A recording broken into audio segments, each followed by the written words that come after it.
Yo, what up guys? Dan Crank, Brooklyn, Crankmania.com. Video number 4. I'm gonna try to get this done quick because I have a lot of stuff to go through.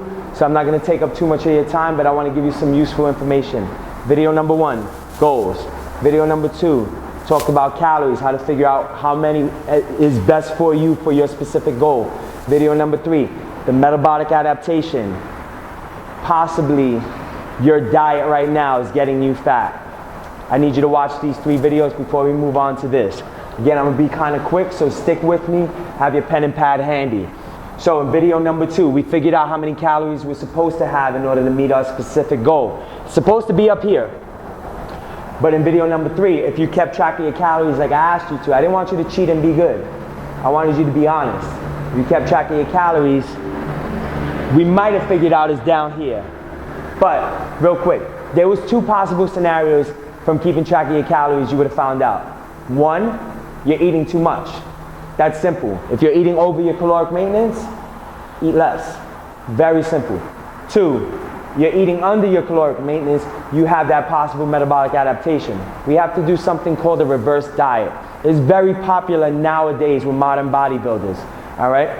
What a reverse diet is simply that. We're doing the opposite of what you would do if you were on a diet. So while you're on a diet, what you want to do is subtract calories little by little. Most people subtract way too many, but on a diet you want to subtract calories little by little in order to continuously lose weight. On a reverse diet, what we're going to do is add in calories little by little, so that way our metabolism gets ramped up. We want to get our body used to consuming so much food and burning so much fuel for energy. That way, and this is going to set up our foundation for massive fat loss later on. So that way, we have a surplus of calories to work with, to subtract from, to kind of begin the fat loss process again. All right? So this is what we're going to do today. I'm going to teach you how to reverse diet. So, our calories are supposed to be up here. We figured out our calories are down here. What we're going to do is add in 100 to 300 calories per day, all right, little by little, in order to ramp up our metabolism. We're going to do this for about 6 to 12 weeks. Now, you're going to need to step on the scale every single day to keep track of your weight. I know a lot of women that this is a problem for you. There's a problem stepping on the scale. That shit might electrocute your feet if you step on it. I get it. I understand. But what I need you to do is be honest with yourself. Step on that scale and see what's actually happening. Because it's time to stop lying to ourselves. I get it. I understand. Sometimes I don't want to step on the scale. Sometimes I don't want to face the problems that I have, hoping that it may go away. But for this, in order to get rid of this, in order to fix this, in order to stop having the diet every January 1st, we need to do this right now. All right, so don't wait. Let's get it done right now. So you're going to step on the scale every single day. We're going to add in 100, 200 calories to our total caloric daily intake every single week.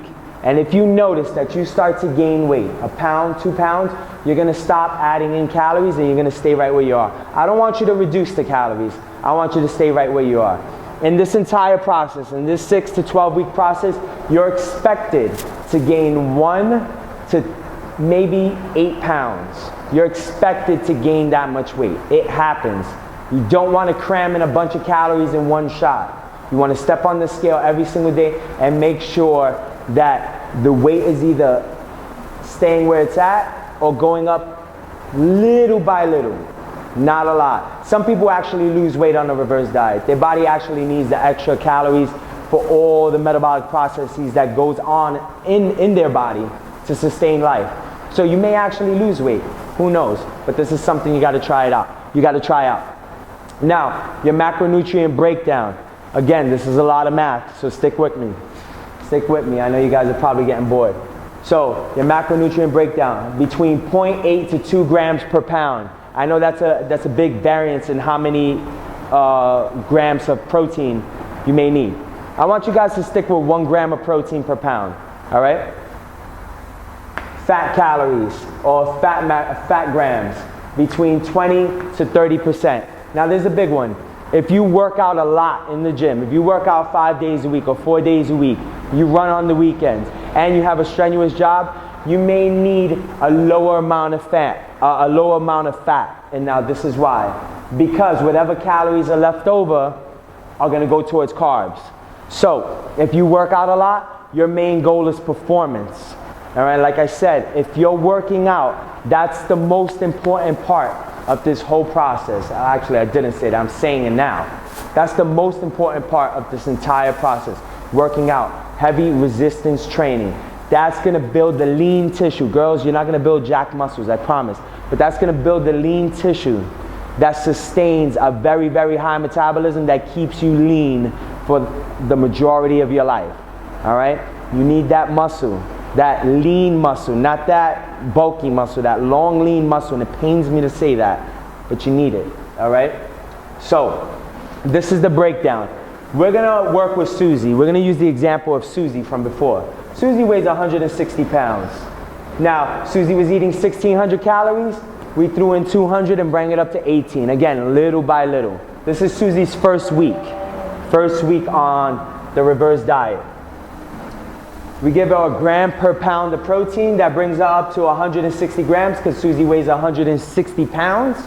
That leaves us with 640 calories subtracted from the 1,800. Now, how I got this 640 was there's 4 calories in a gram of protein.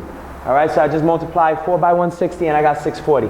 We subtracted that from here and we got a couple hundred calories left. Now we subtracted 30% of her calories and turned that into fat. So this is how we did it. 30% subtracted by this left us with 540. All right, now divided 540 by 9 because there's 9 calories in a gram of fat. And that left us with 540. 540 in this, subtracted from 1,800, that left us with 620 calories left. All right? Again, like I said, whatever calories are left over goes towards carbs.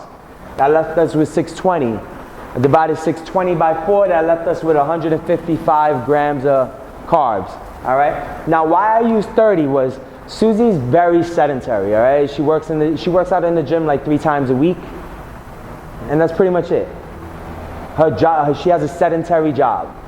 She sits down at a desk all day.